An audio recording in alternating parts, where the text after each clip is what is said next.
Subhanallah, Subhanallah, Subhanallah, Subhanallah, Alhamdulillah, Alhamdulillah, Alhamdulillah. والصلاة والسلام على أشرف الأنبياء والمرسلين وعلى آله وصحبه أجمعين. الحمد لله نحمده ونستعينه ونستغفره ونعوذ بالله من شرور أنفسنا ومن سيئات أعمالنا. من يهده الله فلا مضل له ومن يضلل فلا هادي له. أشهد أن لا إله إلا الله وأشهد أن محمدا عبده ورسوله. اللهم صل وسلم على سيدنا محمد وعلى آله وأصحابه ومن هدى نهجهم بإحسان إلى يوم الدين. أما بعد، قال الله تعالى في كتابه العزيز: وذكر فإن الذكرى تنفع المؤمنين. Berilah peringatan, sesungguhnya ingati memberi manfaat kepada mereka yang beriman. Muslimin dan muslimat yang dirahmati oleh Allah, alhamdulillah, syukur kita kepada Allah Subhanahu wa taala karena pada pagi ini sekali lagi Allah Subhanahu wa taala telah jemput kita untuk hadir ke rumahnya, berada dalam majlis ilmu, majlis yang paling disukai, majlis di dunia yang paling disukai oleh Allah Subhanahu wa taala, di mana para malaikat akan mengibarkan sayap-sayapnya di dalam majlis ilmu, dan Allah Ta'ala berbangga-bangga dengan mereka, iaitu manusia yang berada dalam majlis ilmu, sehingga kan Allah Ta'ala berbangga-bangga kepada para malaikatnya. Tengoklah hamba-Ku menghadiri majlis ilmu. Mudah-mudahan kita manfaatkan kelebihan kita berada dalam majlis ilmu ini dengan ikhlas kerana Allah Ta'ala. Baik muslimin dan muslimat yang dirahmati oleh Allah, pada pagi ini insya-Allah kita akan mengupas satu tajuk kecil. Apa yang bendanya besar, perkaranya besar, iaitu tajuk nifaq.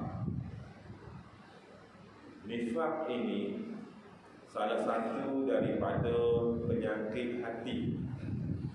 Penyakit hati banyak: riya, takabur, ujub, sum'ah, hasad dengki, dan banyak lagi lah penyakit-penyakit hati ini.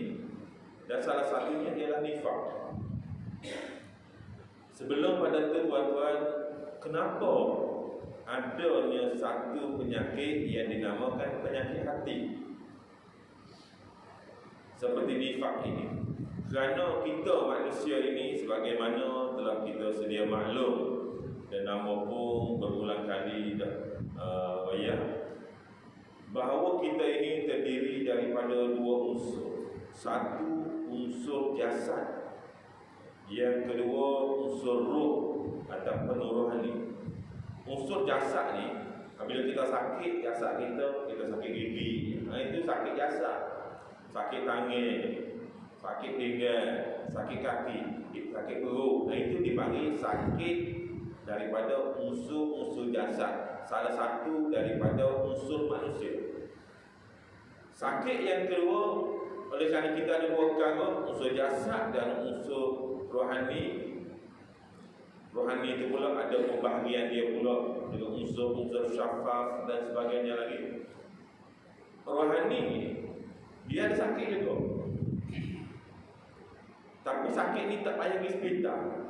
Orang tak akad pergi hospital. Kalau sakit ni pun anak-anak tak pergi hospital. Tapi sakit ini kadang-kadang walaupun sakit tidak dirasai sakit. Ini cukup bahaya. Dia sendiri tak tahu dia sakit. Orang sakit rohani ni, dia sendiri kadang-kadang tak tahu dia sakit.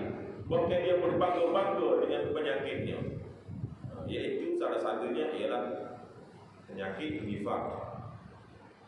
Dan di dalam Al-Quranul Karim, kalau kita buka di awal surah Baqarah lagi, Allah Ta'ala sebut dah golongan ini. Bahkan di awal surah Baqarah Allah Ta'ala sebut cerita kita mengenai 3 golongan manusia. Satu golongan mukmin, kedua golongan munafik, dan ketiga golongan orang-orang kafir. Di awal surah ini banyak ayat yang Allah Ta'ala sentuh mengenai orang munafik. Nifak pula munafik, bunyi munafik lebih ganas sikit bunyi. Nifak tu bahasa selur sikit. Nafik dengan nifak ni bagi dulu. Baik. Di dalam surah Baqarah Allah Ta'ala sebut orang yang nifak ini, orang yang munafik ini dengan lebih kurang, kalau kita bilang, kalau tak silap ambalnya, dia ada 11 ayat. Berbanding dengan orang mukmin, berbanding dengan orang kafir, yang 3 ayat, 5 ayat di dalam awal surah Baqarah ini. Berbanding munafik, 11 ayat Allah Ta'ala fokus kepada munafik saja. Ini ayat kepentingan mengenali dan menangani masalah munafik yang ada dalam diri kita. Baik muslimin dan muslimat yang dirahmati oleh Allah, nifak adalah penyakit hati. Bagaimana disebut tadi, tak nampak. Tapi bagi orang yang ada ilmu, dia boleh nampak. Orang yang ada ilmu, dia boleh rasa adanya penyakit ini. Dan penyakit ini perlu dirawat, perlu diubat. Sebab apa? Bagi orang nifak ini, kalau tidak dirawat, kalau tidak diubat, di akhirat nanti Allah Ta'ala masukkan mereka di dalam neraka. Allah Ta'ala masukkan mereka ini di dalam neraka. Orang yang ada penyakit nifak ini, penyakit munafik ini. Di dalam surah Baqarah Allah Ta'ala sebut bahawa mereka ini akan dilemparkan ke dalam neraka. Baik, mau bacalah kalau kita sebut acak kali surah Baqarah. Mana so ni? A'udzubillahi minasyaitonir rajim. Wa minan nasi man yaqulu amanna billahi wa bil yaumil akhir wa ma hum bimu'minin.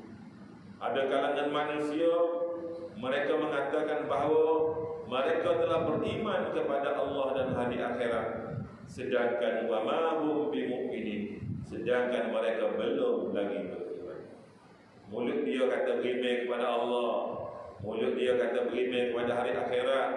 Wa ma hum bimu'minin, Allah Ta'ala kata tak beriman lagi.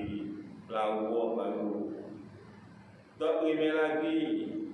Yukhadi'un Allah, dia tipu Allah, dia berlawak dengan Allah.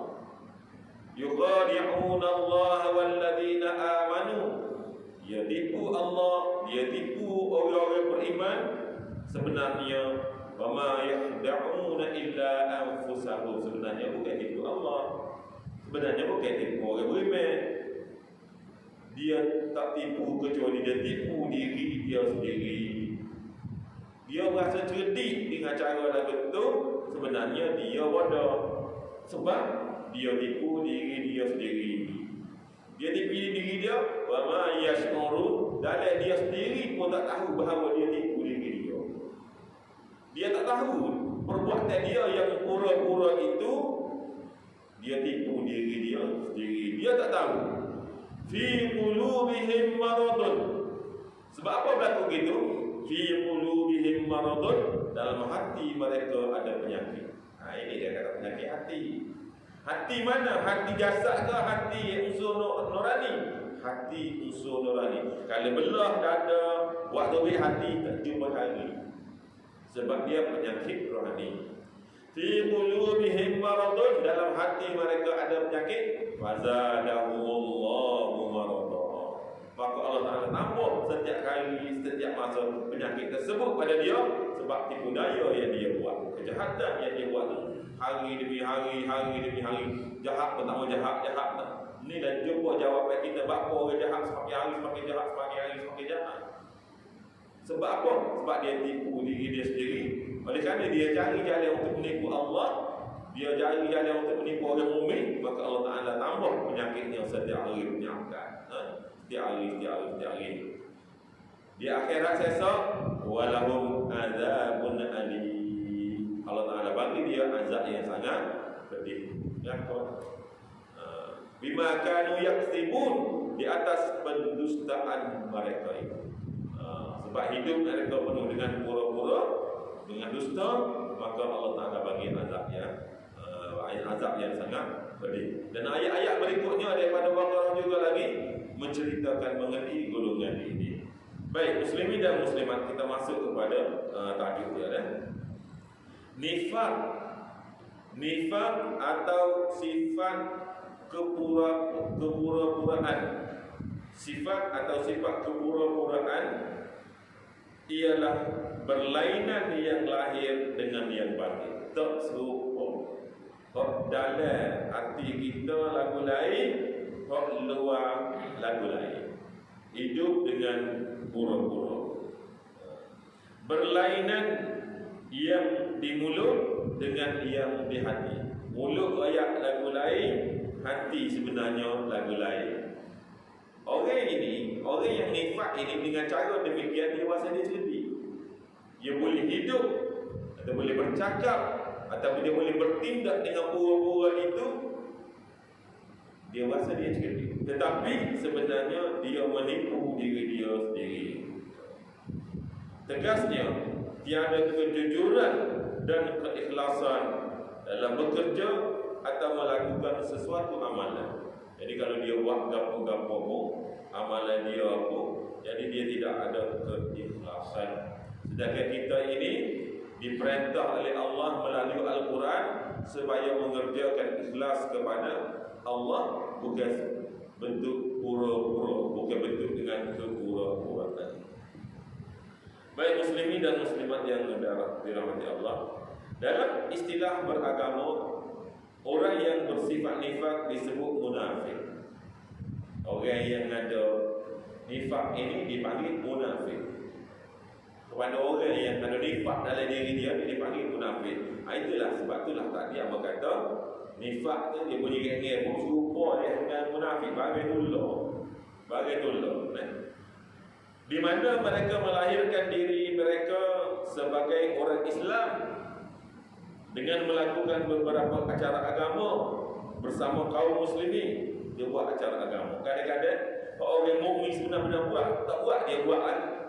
Nak tunjukkan dia tu kuatnya beragama, nak tutup ruang-ruang kosong daripada agama. Orang mukmin buat, dia tak buat, untuk menampakkan agama dalam masyarakat. Padahal dia tidak jaga pun. Orang mari Jumaat pukul 12.30 lah dia tak. Sebabnya awal-awal nak tempatkan masjid. Golongan munafik ni awal-awal lagi pukul sekolah pakai pay ada duduk kedai kopi kembali. Apakah bayi dia tak ada masjid? Alasannya tak uang. Bayar nanti royak lah. Amun nak duit tak boleh tak boleh masuk sebab penuh je. Golongan ini. Dia hidup berpura-pura. Waktu maghrib dia turun daripada rumah dia. Kononnya anak pergi tahlil mana-mana, lagi ngatik mana-mana, semaya Isya pun tak pergi tahlil rumah dia. Pura-pura dia itu warak, ngorik tak semaya, Isya tak semaya, ngatik pergi. Hidup pura-pura. Inilah golongan munafik. Dia tipu. Masyarakat ingat ke? Apabila mari nak bertahlil itu, dia semaya dah. Buat sedia sampah sekali dengan orang masjid turun. Maka dia turun daripada rumah dia, dia tak semaya maghrib. Siap dengan baju Melayu, siap dengan jubah apa-apa. Jubah 50 riyal boleh beli dah. 50 riyal, 40 riyal boleh beli dah. Itu sifat kepura-puraan. Tak ada siapa dia tahu. Duk kedai kopi, pakai pia, pakai baju Melayu, pakai kain melekat. Bayangkan luar orang mengingat dia adalah orang yang tak tinggal semaya. Itulah yang dia nak pamerkan. Tetapi dia semaya pun tak cukup. Hidup dengan pura-pura. Berlaku atau tak berlaku dalam masyarakat kita? Berlaku. Banyak atau tak banyak? Banyak. Anak-anak kita pada hari Jumaat suatu ketika dahulu turun daripada rumah dengan pakaian nak sembahyang Jumaat, belum tentu lagi sampai ke masjid. Hidup dengan pura-pura terhadap dua ibu bapa. Kononnya nak ke masjid nak sembahyang, tetapi tak sampai ke masjid. Hidup dengan pura-pura. Baik, dalam istilah beragama, orang yang bersifat nifaq disebut munafik, di mana mereka melahirkan diri mereka sebagai orang Islam dengan melakukan beberapa upacara agama bersama-sama kaum muslimin, tetapi sebenarnya mereka mencari rahsia atau hanya berpura-pura untuk suatu tujuan yang buruk. Kalau zaman dahulu, golongan munafik dan zaman lain itu, dia cari rahsia. Kenapa dia berada dalam golongan golongan yang beragama? Sebab dia nak cari rahsia. Di belakang Nabi, di barisan Nabi dalam saf semaya, ramai golongan munafik, sehingga kan Nabi menyenaraikan orang-orang yang munafik di zaman dia. Diserahkan kepada sahabat, kalau tak silap amal. Senarai ini Rasulullah serahkan kepada Huzaifah Al-Yamani, kalau tak silap lah nama tu. Jadi senarai golongan munafik ada dengan dia, sehingga kan Sayyidina Umar Al-Khattab pernah ditanya, ada bentuk nama tu dalam senarai. Setara Sayyidina Umar ditanya, bimbang-bimbang takut nama dia masuk dari golongan munafik yang disenaraikan oleh Rasulullah. Begitu takutnya para sahabat, begitu beringatnya para sahabat mengenai penyakit hati ini. Tetapi bagi kita hari ini rasa tak ada apa. Baik, insyaAllah lepas ini kita tengok tanda-tanda munafik, perangai orang munafik. Mudah-mudahan dengan tanda-tanda ini kita menghindarkan diri kita daripada melakukannya. Baik. Adapun maksud nifaq yang menjadi penyakit ikhlas di sini bukanlah nifaq dalam erti menyembunyikan kekafiran. Hak tadi, hak nifaq yang sembunyi kafir, hak tu benda besar, nifaq yang besar. Penyakit hati ini, penyakit ikhlas yang dimaksudkan sini, ada satu lagi yang lebih halus, yang lebih kecil. Yang lebih halus, bukan yang lebih kecil. Yang lebih halus, yang lebih bermahrajalela, yang lebih berleluasa berlaku. Ini yang ditakuti ini. Tetapi ia adalah dimaksudkan dengan adanya sifat munafik itu pada orang Islam yang menjauhkan mereka dari keikhlasan dan beramal dan bekerja dengan ikhlas. Jadi yang dimaksudkan penyakit hati ini, penyakit ikhlas ini, iaitu menjauhkan kita daripada Islam. Rasulullah sallallahu alaihi wasallam bersabda dengan maksudnya, tanda munafik itu ialah 3 perkara. Tanda munafik itu ialah 3 perkara. Setengah hadis dia sebut 4. Jadi kita tengok. Ada hadis ni dia, salasun man kunna fihi kana munafiqan khalisa. 3 perkara yang siapa-siapa ada pada dia, kata Nabi, dia adalah benar-benar munafik. Kana munafiqan khalisa. Dia adalah benar-benar munafik. 1, bila berkata-kata dia berdusta, sifat lawa. Sifat lawa, kecek lawa, bercerita lawa, ada tokoh tambah. Sebab tu pemberita bahaya. Kalau dia lawa dalam berita dia, munafik. Supaya kita juga, kita copy paste barang lawa dalam WhatsApp yang kita tak tahu asal usulnya, kita lawa, munafik. Tanda munafik. Ingat, nak copy paste WhatsApp ke, Telegram ke, apa kan kita tak tahu berita tu benar tak benar, jangan copy paste, jangan sebar. Sebab kita orang munafik. Bila bercerita, bila berkata-kata, bila buat urusan, berdusta. Sebab tu dalam bab berita ni tuan-tuan, kita kena sembuk dulu, kena cek dulu. In ja'akum fasiqun binaba'in fatabayyanu. Bila mari satu berita, cek dulu. Tak boleh sebar main-main, nak suka-suka, nak menghina siapa, tak boleh. Tak boleh. Ini penyakit nifaq yang bahaya, yang merugikan diri kita sendiri. Biarlah kita tidak jadi orang yang pertama tahu menyebarkan berita yang kononnya orang lain tak tahu lagi, tak perlu. Kemungkinan berita itu palsu. Kadang-kadang berita daripada luar negara. Kita cek bila betul tak betul. Kita akan sama. Tama-tama ni di segi edit berita, edit gambar begitu hebat sekali.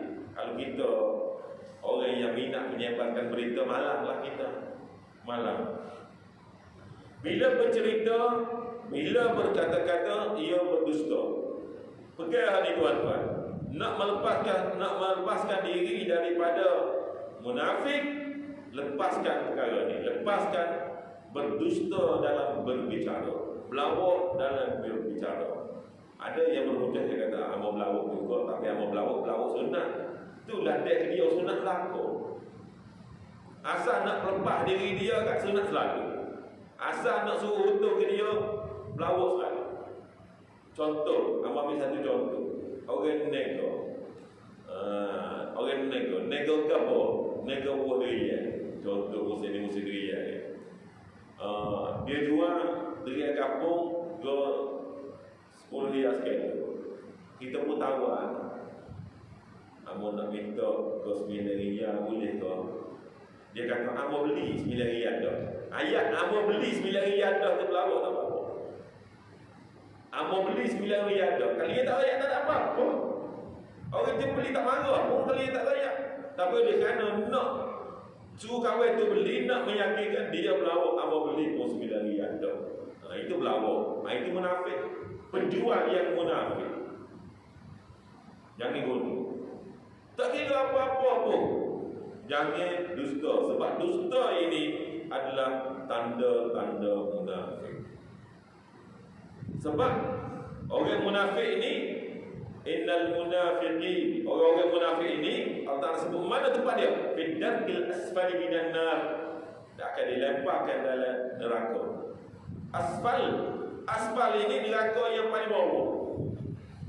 Neraka yang patak neraka. Patak neraka. Neraka yang paling bawah. Dan ulama-ulama tafsir, apakah maksud asfali minan nar ini? Neraka yang paling bawah. Setengah ulama tafsir kata, apabila masuk dalam neraka, atas dia duduk berbuku. Nak ayatnya seksanya golongan munafik. Baik. Satu. Yang kedua, bila berjanji, ia mungkir janji. Dia petak berjanji. Gapo-gapo dia janji, gapo-gapo dia janji. Tetapi dia menjadi nasi makan air minum dia, rutin dia. Bila janji orang kenal dah dia ni. Oh, dia ni kalau janji belawak lah. Ada satu kampung pun tahu. Anak-anak dia pun tahu. Oh, janji dengan abang aku. Oh, abang aku lah. Tunggu kan. Itu juga. Jadi kita cuba menyelesaikan dalam masalah janji ini supaya kita terlepas daripada tabiat mungkir janji. Dan yang ketiga, bila dipercayai dia khianat. Apabila dipercayai di sini, apabila diberi amanah dia khianat, munafik, nifak. Agak-agak ni tugas apa dia? Contoh, kita ada kehendak terlibat hal ni. Kita terima kehendak amanah. Ada kehendak yang diberi amanah kepada kita. Contoh, kita sebagai ayah, Allah Ta'ala bagi anak untuk kita jaga. Kita jaga. Itu amanah. Anak adalah amanah. Kalau kita jaga dengan molek, alhamdulillah. Bagi pendidikan agama kepada dia, alhamdulillah. Pantau dia semaya, alhamdulillah. Tapi bagaimana yang anak tadi tidak dibekalkan dengan ilmu agama, sedangkan bekal ilmu agama kepada anak adalah wajib bagi ayah. Itu amanah. Kita bangga rasa kita boleh beri kasih sayang kepada anak-anak, tetapi kita lupa tanggungjawab ataupun amanah yang Allah Ta'ala bagi kepada kita terhadap anak kita. Kita khianat. Kita khianat di dalam amanah. Setengah orang dia bangga apabila dia boleh bekalkan kepada anak dia dengan harta yang banyak, dengan duit yang mencukupi, dengan kenaikan yang selesa kepada anak-anak dia, dengan makan yang selazat-lazat kepada anak dia. Dia membiarkan anak dia rohani, anak dia lapar, rohani anak dia sakit, dia khianat. Itu contoh tuan-tuan. Banyak lagi lah mengkhianati amanah ini. Jadi tuan-tuan sekalian, kita sendiri tahu mengenai diri kita. Hal berdusta kita tahu jauh mana percakapan kita dusta atau tidak. Hal berjanji kita tahu mengenai diri kita. Hal janji kita mungkin atau tidak. Hal amanah kita tahu diri kita khianat atau tidak. Maka di sinilah tuan-tuan kita buat semakan. Kita buat semakan kepada diri kita sekiranya ada. Apabila ada, kita jangan ajak orang lain. Kita jangan beritahu orang lain. Kita buat semakan diri kita dan kita bertaubat. Kita bertaubat dengan kita meninggalkan tanda-tanda munafik ini. Sikit. Biar ada keazaman dulu. Biar ada keazaman kita buat. Jadi tuan-tuan, untuk nak beki benda ni, 3 perkara yang besar ini, kalau kita nak beki, kita perlu kepada ilmu. Kita perlu mendekatkan diri dengan ilmu. Itulah yang dikatakan lebihnya kita berada dalam majlis ilmu. Apabila kita berada dalam majlis ilmu, kita tahu kata-kata yang macam mana yang kita nak ucapkan. Kita tahu janji macam mana yang perlu kita berjanji. Kita tahu nak menyelesaikan amanah macam mana. Apabila ada ilmu, barulah kita tidak terjerat dengan tipu diri sendiri. Kalau kita ada ilmu, kita tidak terjerat dengan menipu diri sendiri. Setengah hadis tuan-tuan dia sebut 4 perkara. Arba'un man kunna fihi kana munafiqan. Ada 3. Ada 4.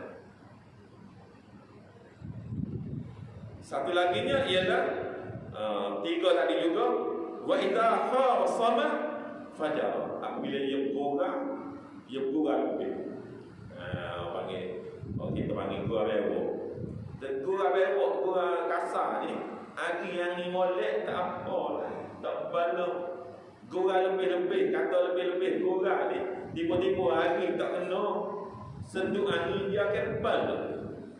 Sebab tu kita bergurau. Dan ada tutur kata sekalipun, kita kena ada batasan.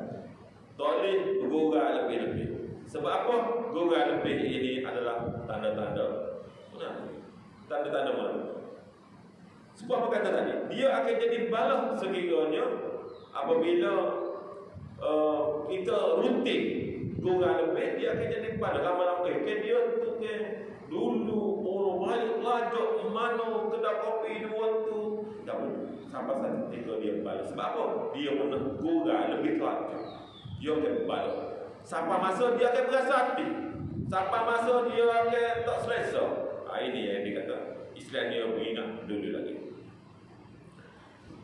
Muslimin dan muslimat yang dirahmati oleh Allah, nifak itu ialah suatu penyakit jiwa yang berbahaya, penyakit hati. Sukar diubat. Payah diubat sini, dia tidak ada di hospital. Penyakit nifak ini tidak ada di hospital. Dia ada dengan majlis ilmu. Penyakit nifak ini boleh diubat hanya dengan majlis-majlis ilmu. Kiranya penyakit ini sudah memasuki sesebuah masyarakat, maka pengidap-pengidapnya mudah benar menyerang ke pihak musuh. Kalau dah sudah masyarakat itu akan punah. Penyakit ini kalau sudah individu tak dia akan punah, sudah keluarga tak dia akan punah, sudah masyarakat tak dia akan punah. Inilah tuan-tuan. Jadi sebagai kesimpulan kepada nak menyelesaikan masalah nifak ini, kena ada kasih kepada agama. Dalam diri kita tanam kasih kepada agama. Sebab itulah tuan-tuan, nak bukti kasih kepada agama macam mana? Kena tanam kasih kepada agama untuk buang sifat nifak ini. Kena kasih kepada agama. Nak buktikan kasih kepada agama macam mana? Nak melazimkan diri kita, nak membiasakan diri kita dengan kasih kepada agama macam mana tuan-tuan? Apabila kita tengok Quran, ingat ke Quran, buku baca Quran. Bukti kasih kepada agama. Kalau kita buka, teringat ke Quran, tengok Quran, tak buka, tak baca, mana bukti kasih kepada agama? Apabila bunyi azan di masjid, Allahu Akbar, Allahu Akbar, kalau kita kasih kepada agama, apa yang perlu kita buat? Kalau kita kasih kepada agama, apa yang perlu kita buat apabila kita dengar azan? Bermakna kita kena menyambut panggilan Allah. Bukti kita kasih kepada agama. Kita jumpa dengan fakir miskin, kita orang yang berada, apakah perbuatan kita yang kita perlu buat menandakan kita kasih kepada agama? Jadi tuan-tuan, dalam hidup kita peganglah satu prinsip diri kita. Aku mesti buktikan bahawa aku kasih kepada agama.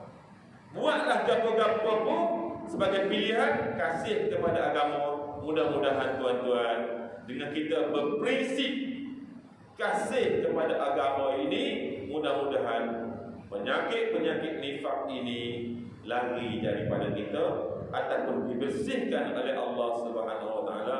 Mudah-mudahan kita jadi mukmin yang bertakwa, diridai oleh Allah Subhanahu wa taala di dunia, dan dirahmati serta diridai yang lebih-lebih lagi oleh Allah Subhanahu wa taala kepada kita di akhirat nanti. Merasa cukuplah setakat itu untuk pagi ini. Mudah-mudahan sebagai pedoman hidup kita dalam kita menjaga jiwa, menjaga hati kita, hati yang qalbun salim, hati yang selamat dan sejahtera menghadap Allah Subhanahu wa taala dengan selamat dan sejahtera. Mudah-mudahan kita dirahmati oleh Allah Subhanahu wa taala. Apa yang baik daripada Allah taala dan apa yang lemah perlu diraba meminta maaf, kekhilafan perlu diperbetulkan. Aqulu qawli hadza astaghfirullahal azim li wa lakum wa lisairil muslimina wal muslimat. Wassalamualaikum warahmatullahi wabarakatuh. Bismillahirrahmanirrahim. Alhamdulillahirabbil alamin. Wassalatu wassalamu ala asyrafil anbiya'i wal mursalin wa ala alihi wa sahbihi ajma'in.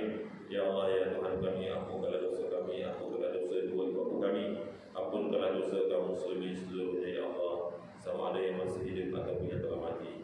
Rabbana atina fid dunya hasanah wa fil akhirati hasanah wa qina adzabannar.